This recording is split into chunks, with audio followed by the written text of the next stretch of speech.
옛말에 그 세월 여유수라 그래서 세월이 강물처럼 흐른다 그랬는데 벌써 올해 이제 오늘 11월 첫 주라 이제 2달뿐이 남지 않았습니다. 금년 2020년은 그 특징이 코로나19 사태가 벌어져서 이제 그거와 씨름하다 보니까 그냥 정신없이 간 것 같아요. 그래도 이제 가을이 돼서 이렇게 들판을 보면 역시 그냥 황금 물결 이루고 추수의 계절이 와가지고 아주 보기가 참 좋습니다. 이제 세월이 이렇게 어려운데도 벼는 이렇게 익어서 잘 이렇게 열매를 맺더라고요. 제가 외국에서 한 18년 있었는데 그때 제일 힘들 때 보고 싶은 것이 이제 한국에 와서 그 가을에 그 들녘에 그 노랗게 물든 그 벼가 있는 그 모습을 그렇게 보고 싶더라고요. 이제 그걸 보면 좀 마음이 편안해지겠다 이런 생각이 듭니다. 제가 이제 매일 한 1시간 정도 이렇게 걷는데 걷다 보면 이게 도심지인데도 곳곳에 나무들이 있어요. 감나무 있는 집도 있고 이렇게 보면 감이 얼마나 탐스럽게 열리고 석류나무도 있더라고요. 또 모가나무도 이렇게 있고 이렇게 보면 가다 보면 그런 게 너무 탐스럽게 열려서 너무 보기 좋았습니다. 그래서 이 가을 되면 다 이렇게 열매를 맺는데 우리도 이제 1년을 되돌아보면서 이 가을에 하나님 앞에 무슨 신앙적인 열매를 좀 드려야 되지 않겠나 이런 생각을 해보게 됩니다. 그러니까 여러분 한 해를 이렇게 이제 마무리하면서 하나님 앞에 드릴 어떤 영적인 열매가 계십니까? 예. 그래서 요한복음 그 15장 8절에 오면 이런 말씀이 있어요. 너희가 열매를 많이 맺으면 내 아버지께서 영광을 받으실 것이요 너희는 내 제자가 되리라. 그런 말이 있습니다. 그래서 우리가 신앙적인 열매를 많이 맺으면 하나님께 영광이 된다는 거예요. 그리고 너희는 내 참 제자가 되겠다. 그렇게 예수님이 말씀하신 건데 여러분 열매를 많이 맺어서 하나님께 영광 돌리는 여러분 되기를 축원합니다. 여러분 세상에 이제 추수의 원리가 있는데 그것이 영적인 열매 맺는 추수의 원리도 비슷해요.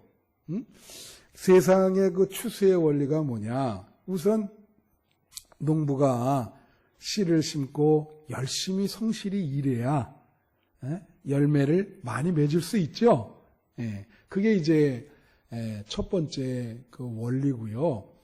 또 두 번째는 열심히 일하고 열심히 이제 땀을 흘리면서 그렇게 열매를 맺기 위해서 노력해도 잘 안 되는 수가 있어요. 왜냐하면 날씨가 받쳐줘야 되고 주변 환경이 받쳐줘야 됩니다. 그래서 태풍도 불지 말아야 되고 열매를 맺을 때 햇빛이 좀 강하게 이렇게 비춰줘야 되고 또 봄에는 비가 좀 내려줘야 되고 그런 환경이 맞아야 되죠.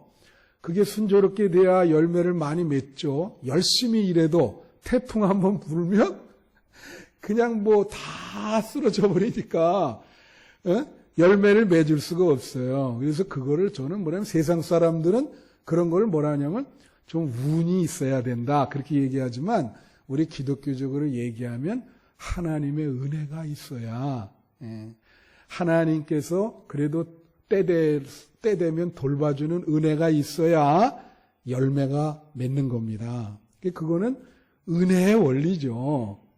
그래서 이게 기독교에도 이 두 가지 영적인 기둥이 있는데 하나는 아주 성실하게 열심히 일해야 복을 받는 그런 원리가 있고 또 하나는 우리가 아무 공로가 없지만 거저주는 하나님의 은혜의 원리가 있고 그것이 기독교의 양 기둥이에요. 두 개가 다 우리에게 역사하는 겁니다. 그래서 우리가 영적인 열매를 맺으려면 열심히 일도 해야 되지만 하나님의 은혜가 있어야 된다. 이제 그것이 오늘 본문이 이야기해주고 있는 겁니다. 그래서 오늘 본문은 영적인 열매를 맺게 하는 세 가지 원리에 대해서 우리에게 말씀하고 있습니다. 그 원리에 대해서 같이 은혜를 나눠보려고 해요. 첫 번째는 심은 대로 거둔다. 이것은 성실성의 원리입니다. 그래서 오늘 말씀에 6장 7절 말씀에 보면은 뭐라고 나오냐면 스스로 속이지 말라. 하나님은 업신여김을 받지 아니하시나니 사람이 무엇으로 심든지 그대로 거두리라. 그렇게 얘기를 하네. 여기 스스로 속이다라는 말이 있어요. 스스로 속이다는 건 무슨 말이냐면 이거예요. 심지 않고 거두려고 하는 속셈이죠. 그거는 하나님을 만유리 여기는, 업신 여기는 태도예요. 세상에 사람들이 그런 사람들 많잖아요. 일하지 않고 그냥 얻으려고 하는 사람들. 우리나라도 그런 사람 많지 않습니까? 그런 걸 말하는 거예요. 열심히 일하지 않고 그냥 심지도 않으면서 얻으려고 하는 거. 예수님이 씨 뿌리는 비유했는데 그중에 다 그건 어떻게든 씨를 뿌렸지만 씨조차도 뿌리지 않고 열매를 어떻게 거두겠습니까? 그게 스스로 속이는 거지요. 그런데 여기에 보면 하나님을 그게 업신여기는 태도인데 그렇지만 사람이 무엇으로 심든지 심으면 그대로 거둘 것이다. 성실하게 심어서 그걸 일을 하면 그대로 거둔다. 이게 영적인 원리예요. 이건 몇 가지 원칙이 있습니다. 예를 들면 작업적 원리라 그래서 작업적 원리는 뭐냐면 열심히 일하면 성과가 좋다는 거죠. 당연히. 우리가 신앙생활할 때 하나님께 열심히 봉사해요. 막 시간 내서 열심히 봉사하면 하나님이 반드시 복을 주신다는 거야. 그 결과가 열매를 맺는다는 거죠. 그게 작업적 열매입니다. 작업적 원리입니다. 또 뭐가 있냐면 식물학적 원리가 있어요. 식물학적 원리는 뭐냐면 콩 심은 데 콩 나고 팥 심은 데 팥 난다는 거예요. 이제 콩을 심었는데 팥이 어떻게 나겠습니까?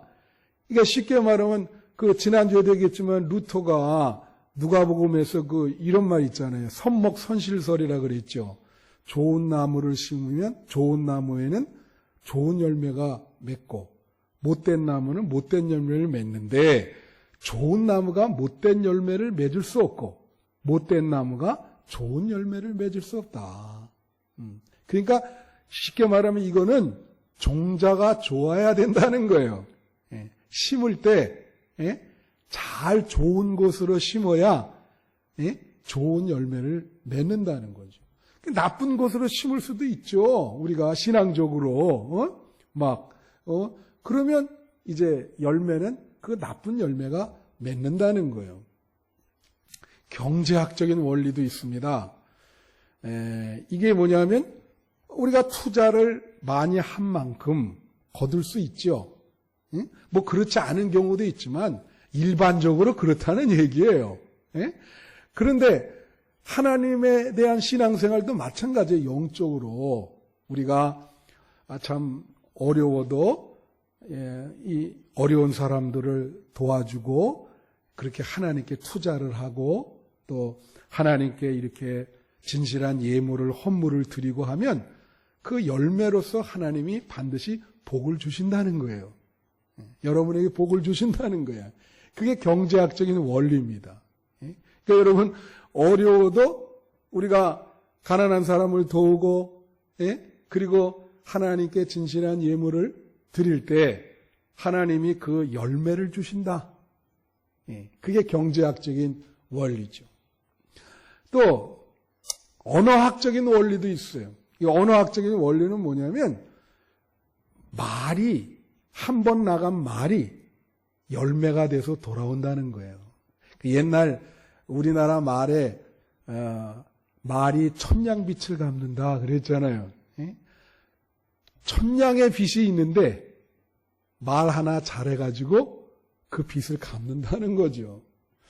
이게 성경적인 얘기입니다. 여러분 구약성경에 보면 민수기 13장에 12정탐꾼 얘기가 나와요. 13장 14장에 보면은 12정탐꾼이 가서 10명은 뭐라 하냐면 이렇게 보니까 갔다 와서 보고를 하기를 이스라엘 백성에게 거기 가면 우린 다 죽는다 그랬어요.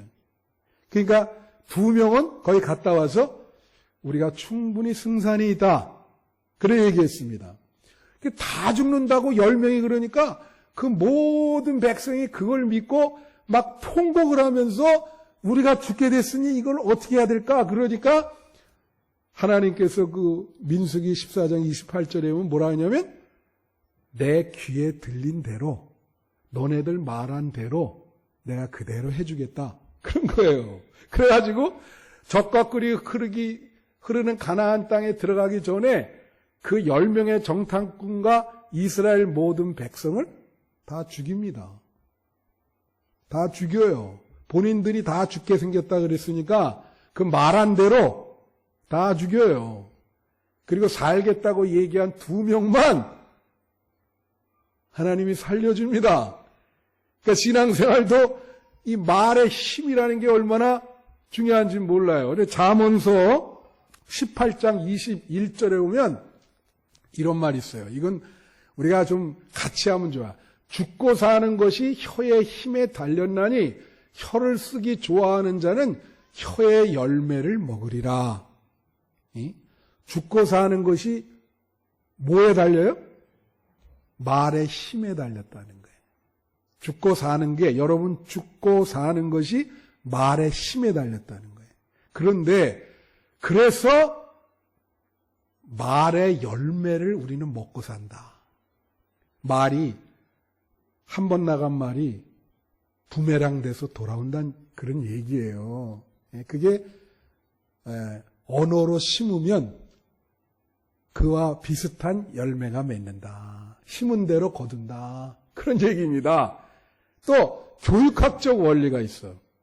이 교육학적 원리는 뭐냐면요. 배운 대로 그대로 닮아요.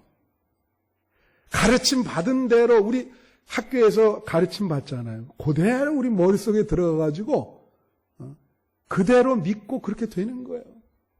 그러니까 얼마나 우리가 잘 가르쳐야 되고 얼마나 신앙생활도 가정에서 아이들한테 어떻게 잘 모범을 보여야 되는지 이게 중요해.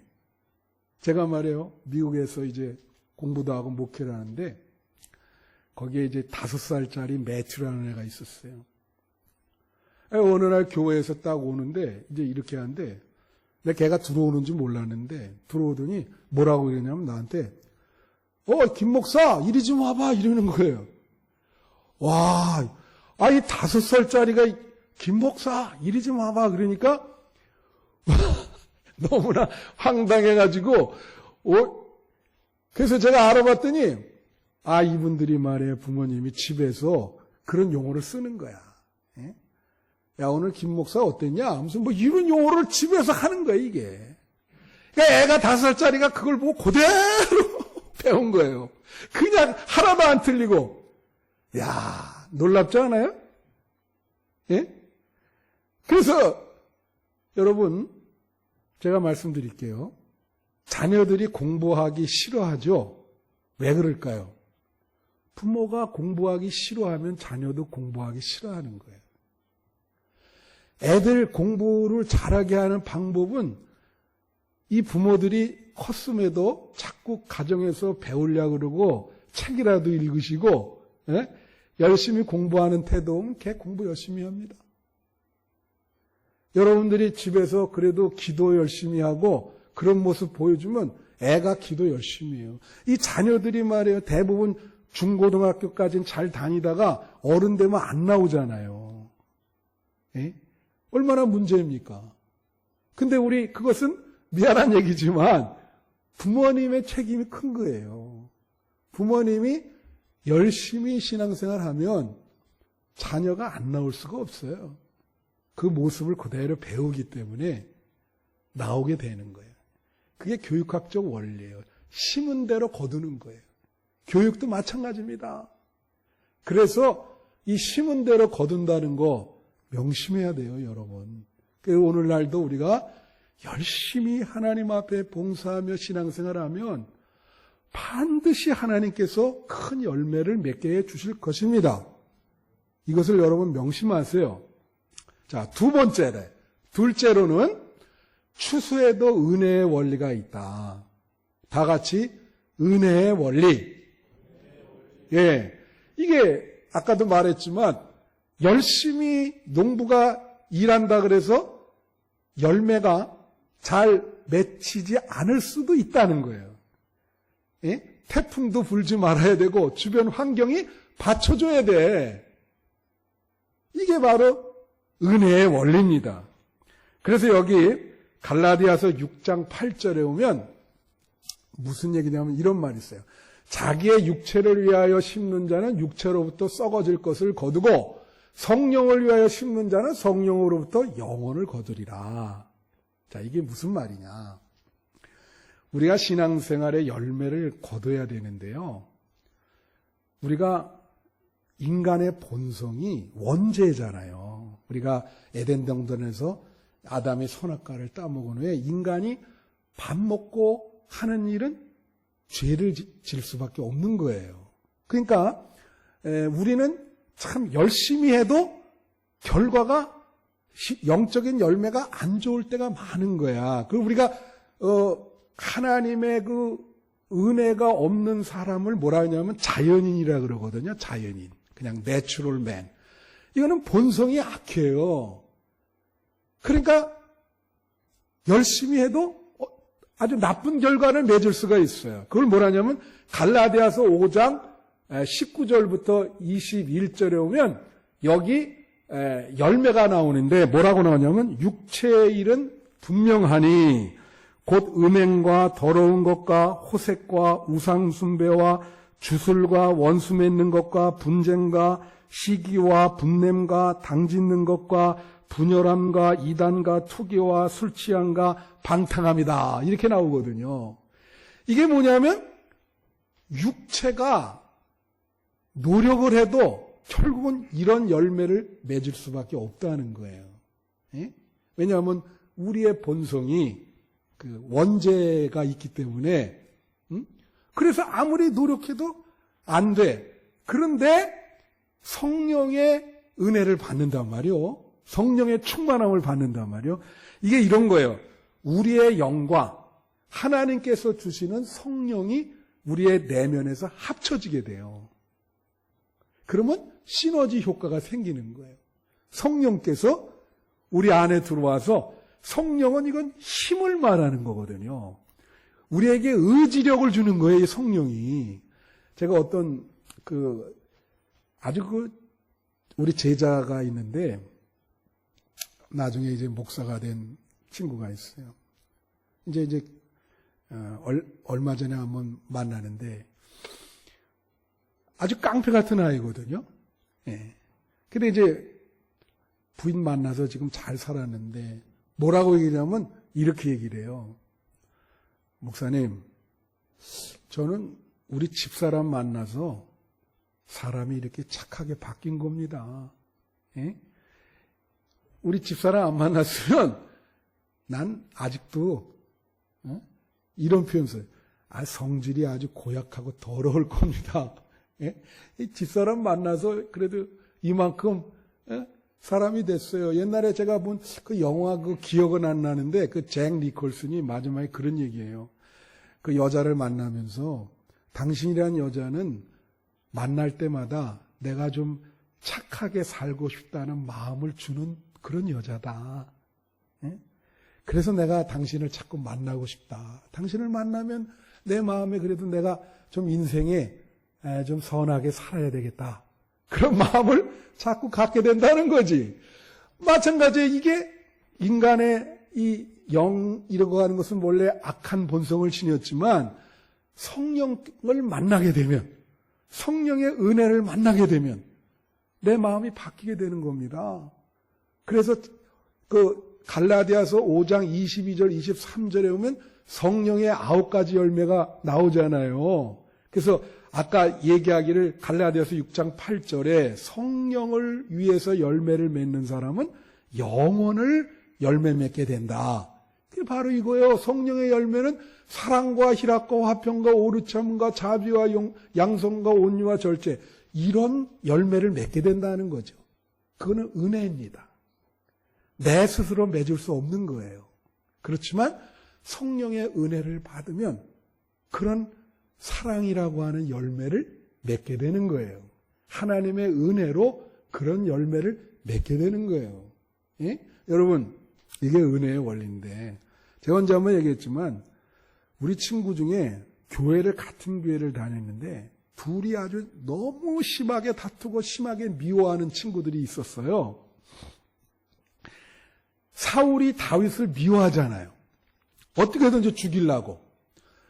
그 마음을 아무리 해도 그 마음이 바뀌어지질 않잖아요. 예? 본인도 괴롭죠. 그래 다윗만 보면 죽이고 싶은 거예요. 그게 인간의 자연인의 본성이야. 자기 스스로 어떻게 할 수가 없어. 그 마음을 주체를 못하잖아요. 본인도. 얘들이 두 명이 그랬어요. 그래서 제가 말씀드리기를 정말 참 말도 안 되는 얘기를 저 교회에 밤에 가가지고 링을 이렇게 설치해 놓고는 글러브를 사가지고 둘이 하여튼 상대방이 맞아서 기절할 때까지 서로 패라. 그렇게까지 했다고요. 그래도 안 풀려. 그런데 그 해 겨울에 장영출 목사라고 하는 사람, 그분 살아계신지 내가 모르겠어요. 내 기억. 그분이 와가지고 부흥회를 했어요. 학생 부흥회를. 그것도. 죄송합니다. 그 학생 부흥회를 하는 동안 이 두 녀석이 성령의 은혜를 받은 거야. 성령 충만하게 되고 방언 기도도 받게 되고 막 그렇게 된 거예요. 자연히 둘이 화해하게 되고 서로 용서를 빌고 그 사랑의 열매가 맺게 되더라고요. 서로 껴안으면서. 그거예요. 우리가 영적인 열매를 맺으려면 성령의 은혜를 받으셔야 됩니다. 할렐루야. 그런 은혜를 안 받으면요, 여러분 혼자 노력해서 이건 안 되는 거예요. 열심히 노력해서 되는 게 있고 성령의 도우심이 있어야, 은혜가 있어야 영적인 열매를 많이 맺을 수 있다. 명심하세요. 네, 마지막 세 번째로 성실히 심으면 언젠가는 거둔다. 이거는 기다림의 원리예요. 다 같이 기다림의 원리. 갈라디아서 오늘 본 말씀 6장 9절에 오면 우리가 선을 행하되 낙심하지 말지니 포기하지 아니하면 때가 이름에 거두리라. 그게요. 이게 무슨 말이냐? 우리가 열심히 이렇게 일하고 심을 때 비난받을 수도 있고 막 너무 힘들 때가 있어요. 그러면 사람 마음속에 포기하고 낙심할 때가 있다고요. 그렇죠? 예를 들면 길거리에서 이렇게 전도하는 분이 있어요. 제가 이렇게 가끔 지금 못 가지만 서울역 가면 그 서울역에서 이런 마이크 붙잡고 예수 믿는 사람들이 다 욕하고 가요. 난 그래서 그분을 참 불쌍하게 봅니다. 나는 욕을 할 수 없는 게 같은 기독교인인데 전도지 나눠주는 사람이 있다고. 그런 사람들이 뭐냐면 저게 무슨 효과가 있다고. 자꾸 그런 얘기 들으면 낙심을 하죠. 내가 뭐 때문에 이런 짓을 하는가. 여기에 낙심이라고 하는 시라버 원어가 뭐냐면 에크카카오라는 말인데 그것은 뭐냐면 고통이 없다라는 뜻이에요. 고통이 없다. 이상하지 않아요? 고통을 안 받는다라고 하는 뜻이야, 이게 낙심이. 왜 그런 뜻이냐? 이런 거예요. 이런 마음이에요. 그렇게 전도제를 나눠주다가 사람들이 막 비난하고 그러니까 뭐라고 생각하냐면 에이, 내가 뭐 하려고 이런 짓을 해서 사람들한테 욕을 먹나. 이제 안 한다. 그게 낙심이요. 전도제를 나누려면, 매일 나누려면 고통이 있잖아요. 그냥 그것도 구입을 해서 자기가 옷도 다 차려입고 가면서 추운 날씨에도 하루 종일 이렇게 하는 고통이 있는데 고통을 안 받는다. 아니, 나 이런 거 필요 없어. 그게 낙심이요. 내가 뭐 이런 거 할 필요 뭐가 있나. 근데 여러분 그거 알아요? 이 전도지라는 게 이렇게 나눠줘도 어떤 사람은 버리지만 가져가서 읽는 사람도 있어요. 언젠가는 그것이 열매가 맺습니다. 할렐루야. 그 하나님이 하시는 일이에요. 예? 언젠가는 우리가 낙심하지 않고 열심히 누가 보든 안 보든 예? 비난을 하든 말든 성실하게 하시면 때가 되면 크게 거둔단 말이에요. 선을 행하되 낙심하지 말라. 때가 되면 열매를 거두리라. 예? 제가 어느 컬럼을 읽다가 재미나는 감동받는 이야기에서 그 말씀하고 이제 마치려는데 지금도 근무하는 그 대한항공 승무원 중에 서서영 씨라고 하는 분의 얘기입니다. 이분이 십몇 년 전에 샌프란시스코에서 인천공항으로 오는 그러한 비행기의 이제 스튜디오스 여승무원이었어요. 그 이제 한참 오는데 어떤 이제 한 70 이후 되는 할머니가 막 그냥 다급하게 돌아다니면서 막 그러고 있더래요. 근데 다른 여승무원들은 그냥 자기 구역만 이렇게 하면서 별로 상관을 안 하는데 이렇게 보니까 할머니가 표정도 이상하고 그래서 이제 가서 이 승무원이 할머니 왜 그러세요? 그렇게 물은 거예요. 그러니까 할머니가 귓속말로 뭐라 하냐면 저기요 내가 이 화장실에서 분명히 일을 보고 내 틀니를 이렇게 옆에다 놨는데 그 틀니가 없어졌다고. 그래서 큰일이라고. 틀니가 없어지면 내가 큰일이다. 그러니까 이제 이 서서영 씨가 승무원이 염려하지 마세요 할머니. 내가 다 이 비행기 안을 다 뒤져가지고 다 찾아서 드릴 테니까 가만히 자리에 앉아만 계시라고. 그래가지고 이제 화장실 다 뒤지고 비행기 구석구석 다 뒤지니까 그 화장실 쓰레기통에 그게 버려져 있더라는 거예요.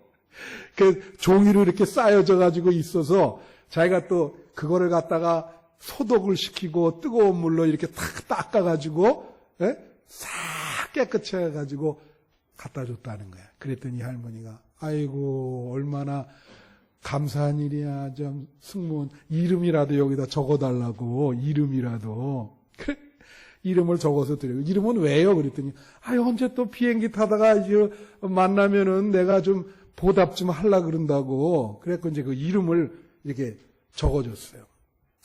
몇 년이 흐른 후에 말이죠. 남자친구를 사귀어가지고 그 시댁에 인사 가는 날이 된 거예요. 그래서 이제 남자친구가 시댁에 이제 인사 간다는데 거기에 이제 우리 외할머니가 와 있다. 미국에서 그 며느리 될 사람을 보고 싶어서 와 있다. 알겠다고. 그래갖고 이제 그 시댁에 이제 인사하러 딱 가는데 그 할머니가 마주쳤는데 어서 많이 본 분이란 말이야. 할머니 얼굴이 나식네 했더니 할머니 딱 보더니 아이고 그러면서 종이에서 그 이름을 꺼내면서 그때 그 틀니 그거 나 찾아준 그 아가씨인데 세상에 우리 집에 며느리가 됐다고 그러면서 야 얘는 볼 필요도 없는 그러나 아주 복덩어리가 우리 집에 들어왔다. 그 얘기를 하더래요. 그래가지고 참 시집살이 하겠습니까? 그냥 너무나 좋은 아기가 들어왔다고 막 난리를 치는 거.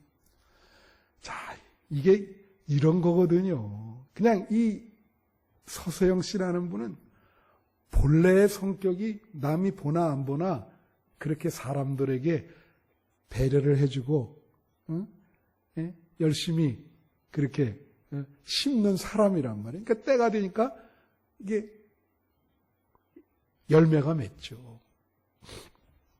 제가 중고등학교 교과서에 그 피천득이라는 사람이 있어요. 근데 그분이 쓴 인연이라고 하는 수필이 있는데 그 인연이라는 말이 기독교로 얘기하면 만남이라는 말이거든요.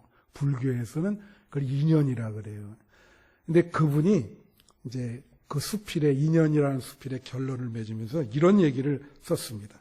뭐라고 얘기했냐면 어리석은 사람은 인연을 만나도 몰라보고 보통 사람은 인연인 줄 알면서도 놓치고 현명한 사람은 옷깃만 스쳐도 인연을 살려낸다. 옷깃만 스쳐도 그 만남이 미래의 복이 되도록 그렇게 만든다는 거예요. 이 만남이라는 게 참 묘한 게 현재 누구를 어떤 사람 만날지는 모르지만 어떤 사람을 만나게 되면 우리가 그 만남을 성실하게 그렇게 심고 만나주면 이게 부메랑이 돼서 미래의 복이 돼서 돌아오는 거예요. 할렐루야. 그래서 이제 말씀 맺힌데 여러분 이겁니다. 여러분이 말이에요. 지금 하나님의 복을 많이 못 받는다면 과거에 많이 심지를 않아서 그래요. 만약에 지금 복을 받고 계시다면 과거에 많이 잘 심어서 그 열매가 지금 여러분에게 임하는 겁니다. 예? 근데 현재의 말이죠. 사람들이 미래의 먹거리를 걱정하잖아요. 예? 그 삼성 이건희 회장이라고 돌아가셨죠. 그분이 한 명언이 많죠. 예? 그런데 그런 얘기 했거든요. 미래의 먹거리를 생각하면 잠이 안 온다. 그런 얘기 했잖아요. 여러분, 미래를 위해서, 미래에 여러분이 복을 받으려면 현재에 많이 심으셔야 돼요. 할렐루야. 이 추수의 계절에 현재에 많이 심어야 미래에 열매를 먹을 수 있는 겁니다. 열매가 충만할 거예요. 탐스럽게 열리는 열매를 여러분이 따먹을 수 있어요. 그래서 지금 현재도 여러분 게을리하지 마시고 하나님의 일 열심히 하시고 성실하게 신앙생활 하시고 이웃에게 잘 봉사하시고 누구를 만나든 성실하게 만나주시면 여러분의 미래의 복은 따놓은 당상입니다. 그렇게 하셔서 영적인 열매를 많이 맺으시는 여러분 되시기를 축원합니다.